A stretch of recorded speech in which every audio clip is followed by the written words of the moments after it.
Existe uma mulher na Bíblia cujo nome raramente é pronunciado do púlpito. Uma história tão brutal, tão visceral, que os líderes religiosos preferem pular as páginas como se aquelas palavras não existissem.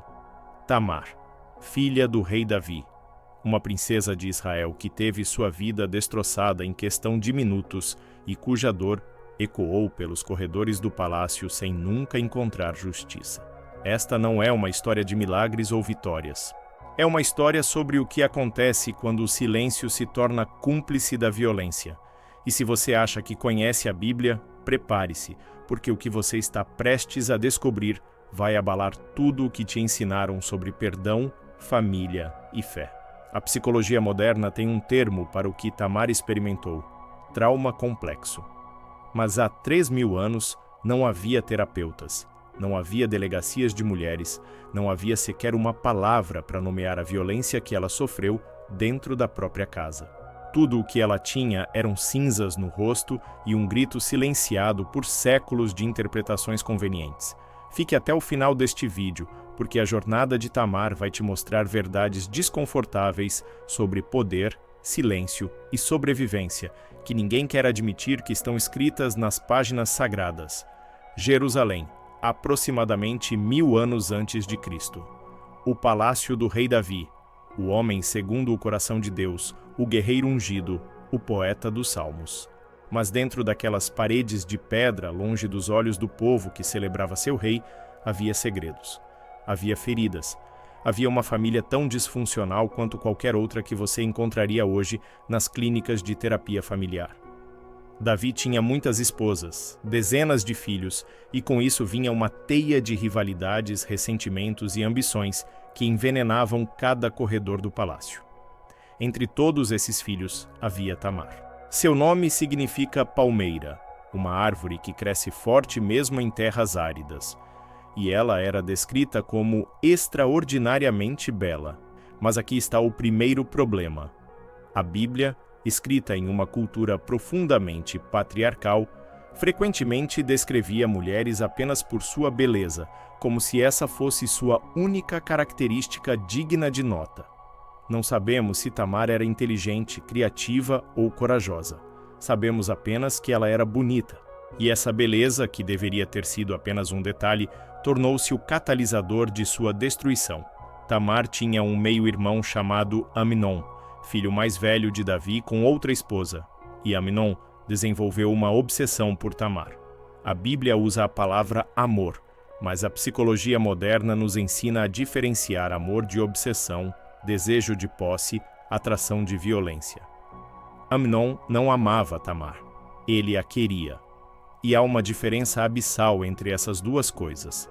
O amor busca o bem do outro, celebra sua autonomia, honra seus limites. A obsessão destrói, consome, viola. O texto bíblico diz que Amnon ficou doente por causa dessa obsessão. Ele definhava, recusava comida, perdia peso. Seu primo Jonadab, descrito como um homem muito astuto, percebeu que algo estava errado. E quando Amnon confessou sua obsessão por Tamar, Jonadab não o confrontou, não o alertou sobre a imoralidade de desejar a própria irmã. Não. Ele criou um plano tão manipulador, tão friamente calculado, que até hoje nos mostra como a violência raramente acontece sozinha.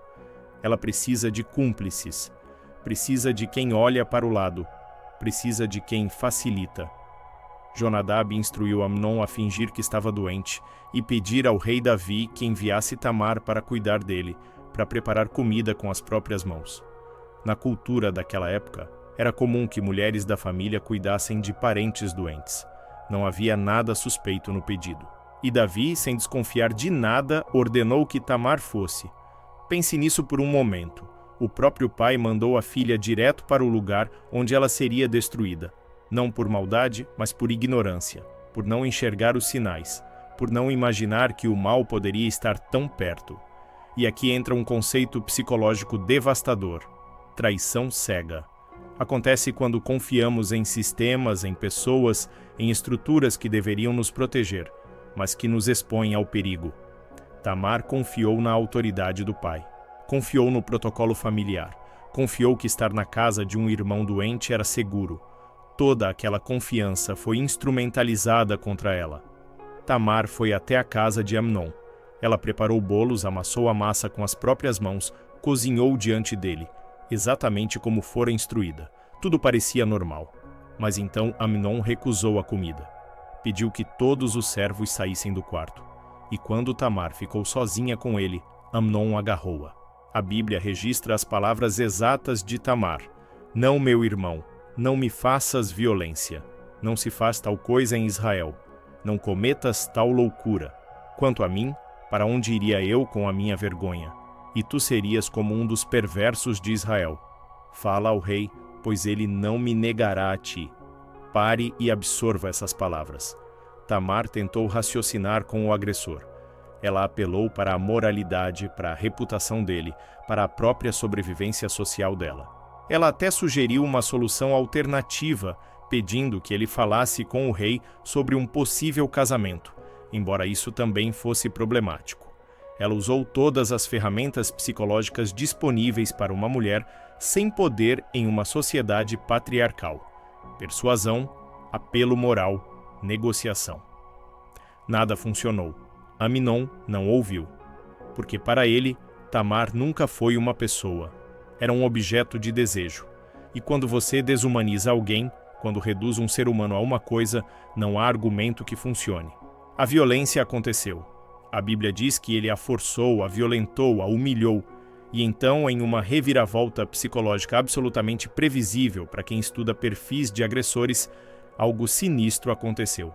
Amnon começou a odiá-la. O texto diz que o ódio que sentiu por ela foi maior que o amor que antes sentira. Isso não é contraditório. É exatamente o que acontece na mente de alguém que age por obsessão narcisista. Quando consegue o que quer, a obsessão se dissipa e o que fica é o confronto com a própria monstruosidade. Mas em vez de sentir culpa, o agressor projeta a responsabilidade na vítima. Tamar tornou-se o espelho de sua própria vergonha, então ele precisava destruir esse espelho. Amnon a expulsou. Ele chamou um servo e disse: "Tira esta de diante de mim, e tranca a porta atrás dela. Esta, não mais Tamar, não mais minha irmã. Esta." Um pronome que desumaniza completamente. E Tamar, que minutos antes havia entrado naquele quarto como uma princesa de Israel, saiu como um resto descartável. A Bíblia descreve o que ela fez em seguida. Rasgou a túnica de mangas compridas, o símbolo de sua virgindade e status como filha do rei. Ele colocou cinzas sobre a cabeça e saiu gritando. Você consegue visualizar essa cena? Uma mulher dilacerada, coberta de cinzas, rasgando as próprias vestes, gritando pelas ruas do palácio. Esse era o luto ritual. Era o lamento de alguém que havia morrido, mesmo estando viva. Porque, em muitos sentidos, Tamar morreu naquele quarto. A pessoa que ela era, a vida que poderia ter tido, as possibilidades que existiam antes daquele dia, tudo foi assassinado junto com sua dignidade. E então ela encontrou outro irmão, Absalão. E as palavras dele foram devastadoras. "Esteve Amnon, teu irmão, contigo? Cala-te agora, minha irmã. Ele é teu irmão. Não se angustie teu coração por isso. Cala-te. Silêncio. Não faça escândalo.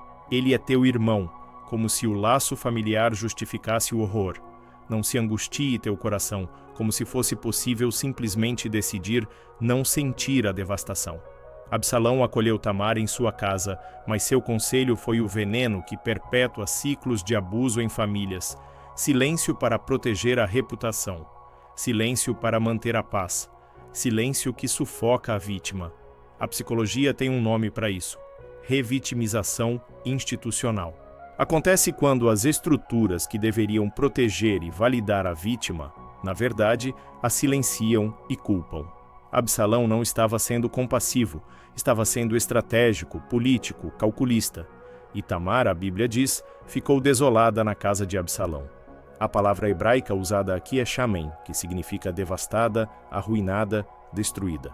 Ela não apenas ficou triste, ela ficou quebrada. E Davi, o rei, o pai, o homem segundo o coração de Deus. A Bíblia diz que ele ficou muito irado quando soube de tudo. Muito irado. Mas não fez nada. Absolutamente nada. Amnon não foi punido, não foi exilado, não enfrentou nenhuma consequência.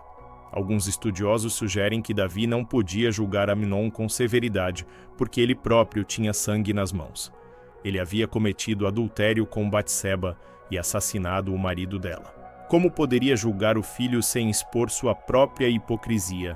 E assim Tamar viveu o resto de seus dias como uma mulher invisível.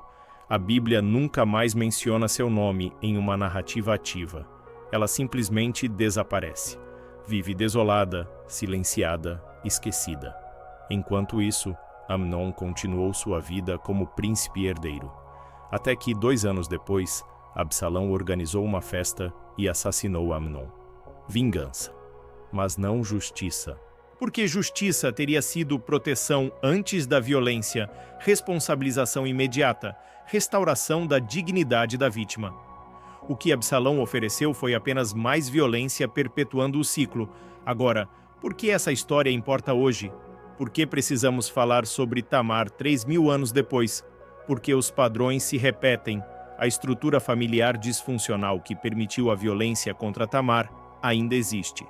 O silenciamento de vítimas para proteger reputações ainda acontece. A cumplicidade de quem facilita o acesso do agressor à vítima ainda ocorre. A revitimização por parte de quem deveria proteger ainda é realidade. Estudos em psicologia do trauma mostram que o silenciamento pós-violência pode ser tão destrutivo quanto a violência em si. Quando uma vítima fala e não é acreditada, quando busca justiça e encontra indiferença, quando grita e é mandada calar, o dano psicológico se multiplica. É o que chamamos de trauma complexo. Não apenas a ferida original, mas as feridas subsequentes de abandono, traição e invisibilidade. Tamar foi abandonada por todos os sistemas que deveriam protegê-la. O pai não a vingou. O irmão Absalão a silenciou. A estrutura legal inexistente para mulheres daquela época a deixou sem recurso. E a narrativa religiosa posterior a invisibilizou, transformando-a em uma nota de rodapé, uma vítima sem nome que desaparece da história porque sua dor é inconveniente demais para sermões sobre família e fé. Mas há algo profundamente subversivo no fato de que a história de Tamar foi preservada. Ela está lá, nas escrituras, indelével. Não foi editada, não foi suavizada, não foi transformada em metáfora. É brutal, crua, sem redenção fácil. E talvez esse seja o ponto. Talvez a inclusão dessa narrativa seja um testemunho silencioso de que Deus vê as Tamares do mundo, que suas dores não são invisíveis, mesmo quando são ignoradas, que suas histórias merecem ser contadas, mesmo quando ninguém quer ouvi-las. A história de Tamar nos força a confrontar verdades desconfortáveis sobre instituições religiosas e familiares. Nos força a perguntar: quantas Tamares existem hoje, silenciadas em nome da paz familiar? Quantas vítimas são aconselhadas a perdoar sem que haja sequer reconhecimento do dano? Quantos agressores continuam em posições de poder porque confrontá-los seria inconveniente demais? E aqui está a parte mais perturbadora. Tamar fez tudo certo. Ela disse não. Ela argumentou, ela tentou negociar, ela buscou ajuda, ela falou sobre o que aconteceu e, mesmo assim, foi silenciada, abandonada, esquecida. Porque o problema nunca foi o que ela fez ou deixou de fazer. O problema foi um sistema inteiro construído para proteger o poder masculino à custa da dignidade feminina. A psicologia nos ensina que sobreviventes de trauma precisam de 3 coisas para começar a curar: serem acreditados, terem sua dor validada e verem justiça sendo feita. Tamar não teve nenhuma dessas 3 coisas, e o resultado foi uma vida arruinada, desolada, desperdiçada. Mas há milhões de Tamares hoje que ainda podem ter essas 3 coisas, que podem ser acreditadas quando falam, que podem ter sua dor validada sem sermões sobre perdão prematuro, que podem ver justiça, verdadeira justiça, não vingança, mas responsabilização e restauração. Se você está ouvindo esta história e reconhece sua própria dor nela, saiba disso. Você não é invisível. Sua história importa. O que foi feito com você foi errado, independentemente de quem o fez, de quanto tempo passou, de quantas pessoas te mandaram calar. E se você está ouvindo esta história e reconhece alguém que amou em Amnon, Jonadab, Absalão ou Davi, saiba que não é tarde demais para mudar. Não é tarde demais para acreditar em vítimas, para responsabilizar agressores, para criar sistemas que protejam os vulneráveis em vez de proteger os poderosos. A história de Tamar também nos ensina sobre o custo do silêncio. Davi silenciou, não puniu Amnon, e o resultado foi que 2 anos depois, Absalão assassinou Amnon, depois se rebelou contra Davi, quase derrubou o reino e morreu violentamente. A violência não contida se multiplica. O mal não confrontado se espalha. O silêncio nunca traz paz, apenas adia a explosão. Em termos psicológicos, isso se chama transmissão intergeracional de trauma. Quando um trauma não é processado, quando a dor não é validada, quando a justiça não é feita, o veneno passa para a próxima geração. Os filhos de Davi destruíram uns aos outros em uma cascata de violência que começou com o silêncio sobre o que aconteceu com Tamar. E quantas famílias hoje repetem esse padrão? Segredos guardados, violências escondidas, dores negadas, tudo explodindo décadas depois de maneiras que ninguém consegue mais rastrear até a ferida original. Mas Tamar também nos ensina sobre resistência. Ela rasgou suas vestes, colocou cinzas na cabeça, gritou, recusou-se a fingir que estava tudo bem. Mesmo sabendo que seria mandada calar, mesmo sabendo que seria ignorada, ela lamentou. Ela tornou sua dor visível. E embora isso não tenha mudado seu destino imediato, preservou sua história. Porque alguém viu, alguém registrou, alguém escreveu. E agora, 3.000 anos depois, ainda estamos falando sobre ela. Isso é resistência. Não é vitória no sentido convencional. Tamar não teve seu final feliz, mas ela não permitiu que sua história fosse completamente apagada. E há poder nisso. Há dignidade em recusar o silêncio, mesmo quando o silêncio é tudo o que te pedem. Mesmo quando falar não muda nada. Porque talvez não mude nada para você, mas pode mudar tudo para alguém que virá depois.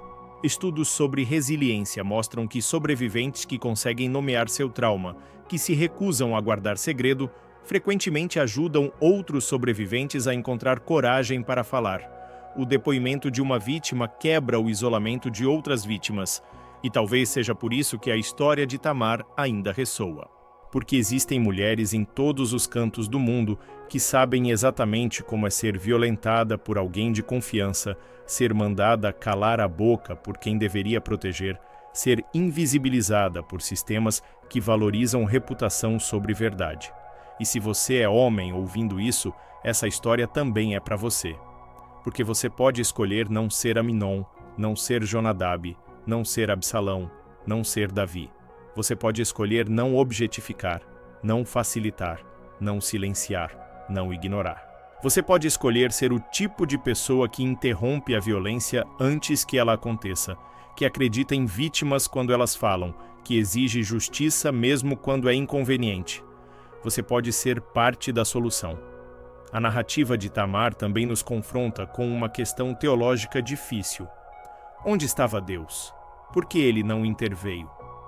Por que permitiu que uma inocente sofresse enquanto o culpado continuava impune? A Bíblia não oferece resposta fácil. Não há milagre. Não há intervenção divina. Não há voz do céu declarando justiça. Há apenas silêncio. E talvez seja exatamente isso que torna a história tão honesta. Porque é assim que a maioria das vítimas experimenta Deus, em silêncio. Não há raios punindo agressores. Não há anjos resgatando vítimas. Há apenas a dor crua, o sistema quebrado, a injustiça persistente. E a fé tem que aprender a existir nesse espaço. Não a fé ingênua que promete que tudo vai ficar bem se você apenas orar o suficiente. Mas a fé madura que lamenta, que clama, que exige justiça, que se recusa a aceitar o sofrimento como plano divino. Os salmos estão cheios desse tipo de fé.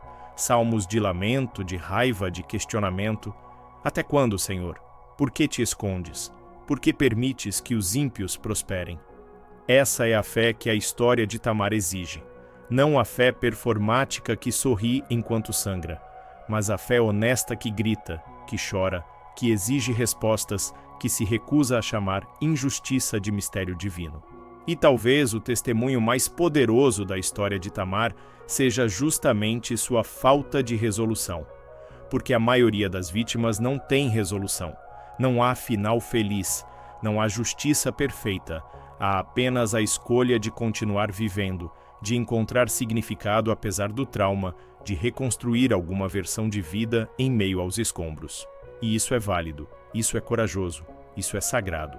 A psicologia do trauma pós-traumático nos ensina que cura não significa esquecer.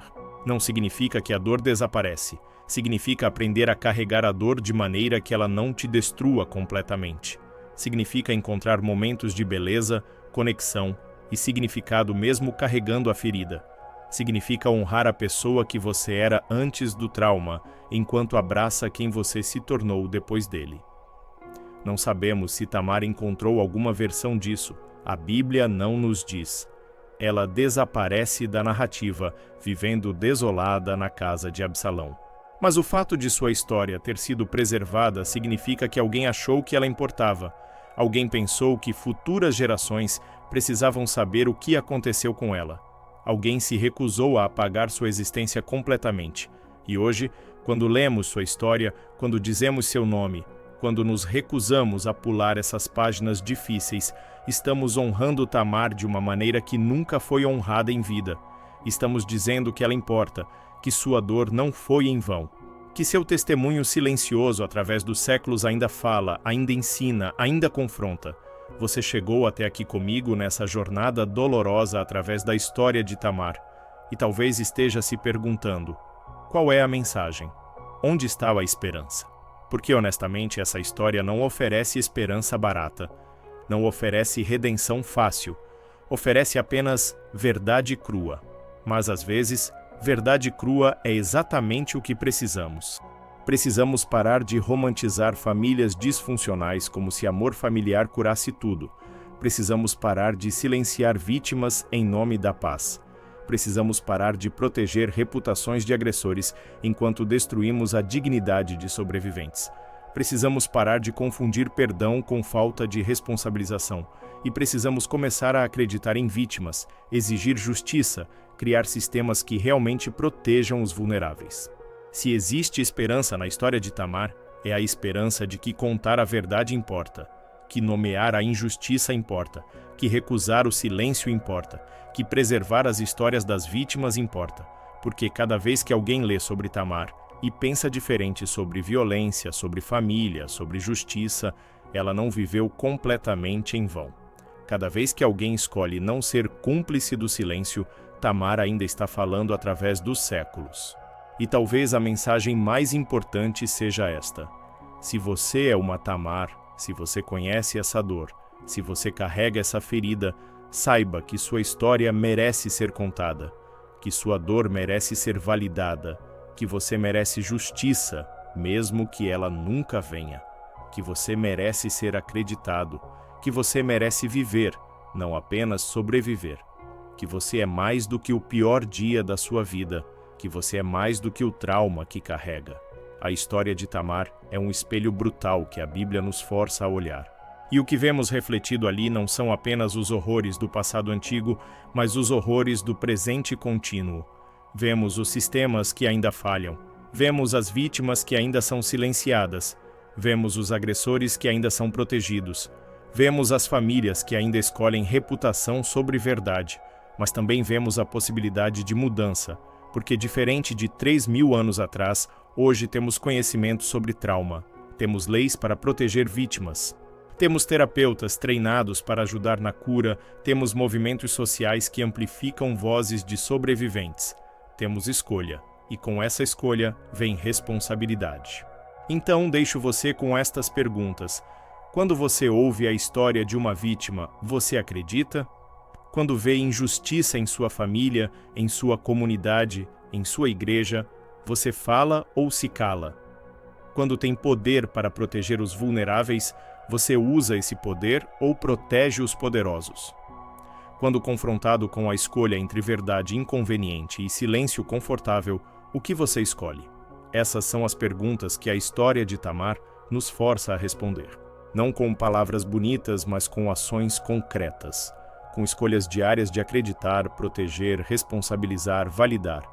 Porque no final a história de Tamar não é apenas sobre uma princesa de Israel há 3.000 anos. É sobre todas as Tamares de hoje.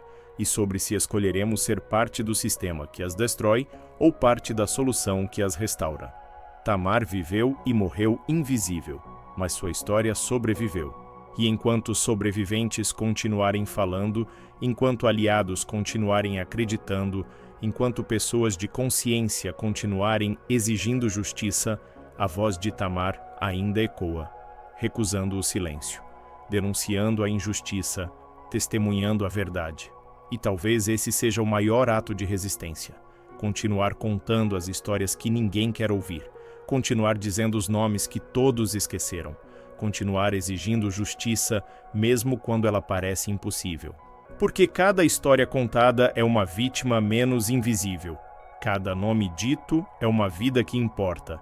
Cada verdade falada é uma rachadura no sistema que protege predadores.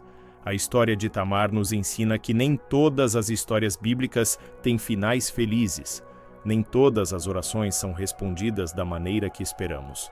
Nem todo sofrimento tem propósito redentor. Às vezes, a injustiça simplesmente vence, e temos que aprender a ter fé mesmo quando isso acontece. Não uma fé ingênua que nega a realidade, mas uma fé madura que lamenta, que chora, que se indigna, mas que ainda escolhe acreditar que a justiça importa, mesmo quando não prevalece. Tamar rasgou suas vestes e colocou cinzas na cabeça, um ritual de luto por si mesma. E talvez haja algo profundamente honesto nisso. Reconhecer que algo morreu, que algo foi perdido, que há dor legítima que merece ser lamentada. Nossa cultura quer que superemos isso rapidamente, que sigamos em frente, que perdoemos e esqueçamos. Mas Tamar nos ensina que às vezes o lamento é a resposta mais sã, que honrar a dor é mais honesto que negá-la. E assim, 3.000 anos depois, ainda estamos aprendendo com Tamar. Aprendendo que silêncio não protege, apenas perpetua, que família não justifica abuso, que reputação não vale mais que dignidade humana, que vítimas merecem justiça, não sermões sobre perdão. Que trauma precisa ser nomeado, não escondido. Que sobreviventes merecem ser acreditados, não questionados. Esta é a história que nenhum sermão quer contar, porque ela não oferece respostas fáceis, não oferece conforto barato, não se encaixa em narrativas edificantes sobre como Deus transforma a tragédia em triunfo. Oferece apenas verdade crua, que às vezes o mal vence, que às vezes a justiça falha, que às vezes os inocentes sofrem, enquanto os culpados prosperam. E que nossa fé tem que ser grande o suficiente para lamentar essas realidades enquanto ainda luta contra elas. Tamar, a princesa que se tornou vítima, a filha que foi traída, a irmã que foi violentada, a mulher que foi silenciada. Seu nome significa palmeira, a árvore que cresce em terras áridas. E talvez haja esperança nisso afinal. Não a esperança de que o trauma desaparece, mas a esperança de que mesmo em terras áridas, mesmo em desertos de dor, algo pode crescer, algo pode sobreviver, algo pode testemunhar que estar aqui, ter vivido, ter resistido, significa algo. E para todos os sobreviventes ouvindo isso, você é como Tamar, crescendo em terra árida, carregando dor que ninguém vê, mas ainda aqui, ainda resistindo, ainda testemunhando. E isso importa. Você importa. Sua história importa. Sua dor é real. Sua cura é possível. Sua vida vale mais do que o trauma que tentou destruí-la. Esta foi a história de Tamar. A história que nenhum sermão quer contar, mas que toda alma consciente precisa ouvir. Porque enquanto houver vítimas sendo silenciadas, enquanto houver agressores sendo protegidos, enquanto houver sistemas escolhendo reputação sobre verdade, a história de Tamar permanece urgentemente relevante, não como relíquia do passado, mas como espelho do presente, e como convocação para um futuro onde nenhuma Tamar precise viver desolada, invisível, esquecida. Que a gente tenha coragem de olhar nesse espelho, de reconhecer o que vemos e de escolher diferente, por todas as Tamares que vieram antes e por todas que ainda virão.